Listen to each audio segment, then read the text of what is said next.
राधे राधे। स्वागत है आपका मेरे YouTube channel Gauri Ganesh TV में। आज की कहानी है सबसे बड़ा धन क्या है। एक बार गौतम बुद्ध के शिष्यों ने उनसे पूछा कि प्रभु, इस संसार में सबसे बड़ा धन क्या है।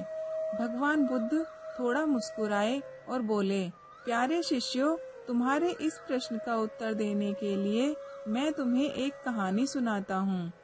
एक बार की बात है, एक राजा जंगल में शिकार करने गया था। बरसात का मौसम होने के कारण यह अंदाजा लगाना बहुत मुश्किल हो गया था कि कब अचानक बारिश हो जाए, और हुआ भी यही। अचानक आकाश में बादल छा गए और बारिश होने लगी। सूरज डूब गया और धीरे धीरे अंधेरा छाने लगा। अंधेरे में राजा अपने महल का रास्ता भूल गया और अपने सिपाहियों से अलग हो गया। भूख, प्यास और थकावट से राजा काफी परेशान हो रहा था। कुछ ही देर बाद राजा को सामने 3 बच्चे खेलते हुए नजर आए। तीनों बच्चे काफी अच्छे दोस्त लग रहे थे। उन्हें देखकर राजा ने उन्हें अपने पास बुलाया और राजा ने कहा, सुनो बच्चों, जरा यहाँ आओ। यह सुनकर बच्चे राजा के पास आए। राजा ने बच्चों से पूछा, क्या तुम कहीं से थोड़ा भोजन और जल ला सकते हो? मैं बहुत भूखा हूँ और प्यास भी लग रही है। बच्चों ने कहा, जी जरूर, हम अभी घर जाकर आपके लिए जल और भोजन ले आते हैं। तीनों बच्चे गांव की ओर भागे और तुरंत कुछ भोजन और जल लेकर आ गए। राजा बच्चों के उत्साह और प्रेम को देखकर बहुत प्रसन्न हुए। तो राजा ने बच्चों से पूछा, प्यारे बच्चों, तुम लोग जीवन में क्या करना चाहते हो? मैं तुम सबकी मदद करना चाहता हूँ। यह बात सुनकर बच्चे काफी देर तक सोचते रहे। फिर उनमें से एक बच्चे ने कहा, मुझे धन चाहिए। मैंने कभी 2 वक्त की रोटी नहीं खाई, कभी अच्छे कपड़े नहीं पहने, इसीलिए मुझे केवल धन चाहिए ताकि मैं अच्छा खाना और अच्छे कपड़े पहन सकूं। इस पर राजा मुस्कुराते हुए बोले, ठीक है, मैं तुम्हें इतना धन दूंगा कि जीवन भर सुखी रहोगे। यह सब सुनकर बच्चे की खुशी का ठिकाना नहीं रहा। दूसरे बच्चे की बारी थी, तो राजा ने उनसे भी पूछा, तुम्हें क्या चाहिए? बच्चे ने कहा, क्या आप मुझे एक बहुत बड़ा बंगला और घोड़ा गाड़ी देंगे?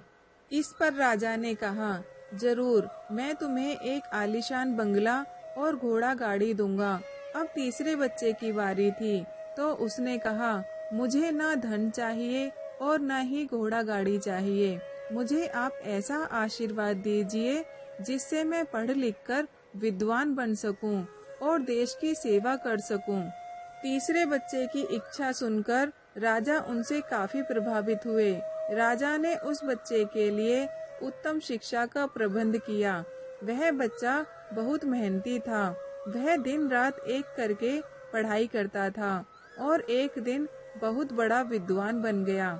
समय आने पर राजा ने उसे अपने राज्य में मंत्री पद पर नियुक्त कर दिया। एक दिन राजा को अचानक वर्षों पहले घटी उस घटना की याद आ गई। उन्होंने मंत्री से कहा, कई साल पहले तुम्हारे साथ जो 2 बच्चे थे, अब उनका क्या हालचाल है? मैं चाहता हूँ कि मैं एक बार फिर तुम तीनों से मिलूं, इसीलिए तुम कल तुम्हारे दोनों मित्रों को भोजन पर आमंत्रित करो। मंत्री ने अपने दोनों मित्रों को संदेशा भिजवा दिया और अगले दिन सभी एक साथ राजा के सामने उपस्थित हुए। राजा ने कहा, आज तुम तीनों को फिर एक साथ देखकर मैं बहुत खुश हूँ।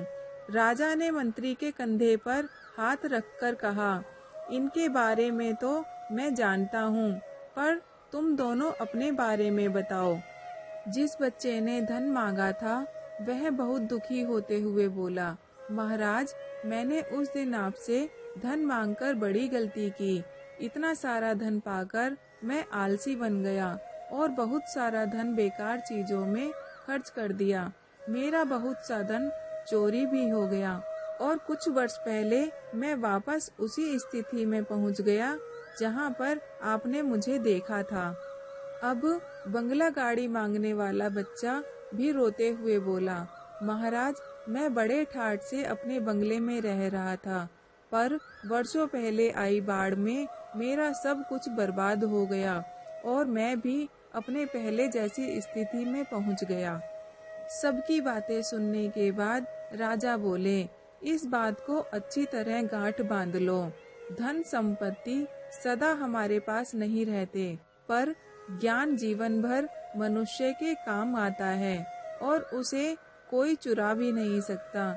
शिक्षा ही मनुष्य को विद्वान और बड़ा आदमी बनाता है। अब शिष्यों को भी समझ आ गया था कि सबसे बड़ा धन क्या है। सबसे बड़ा धन ज्ञान और विद्या है। पहले इसे हासिल करो, उसके बाद धन अपने आप आ जाएगा। आपको यह कहानी कैसी लगी? कृपया करके कमेंट बॉक्स में ज़रूर बताएं और मेरे चैनल को लाइक करें, शेयर करें, सब्सक्राइब करके बेल आइकन के बटन को ज़रूर प्रेस करें, जिससे आने वाली हर कहानी आप तक सबसे पहले पहुंच सके। मिलते हैं और नई कहानी के साथ। राधे राधे।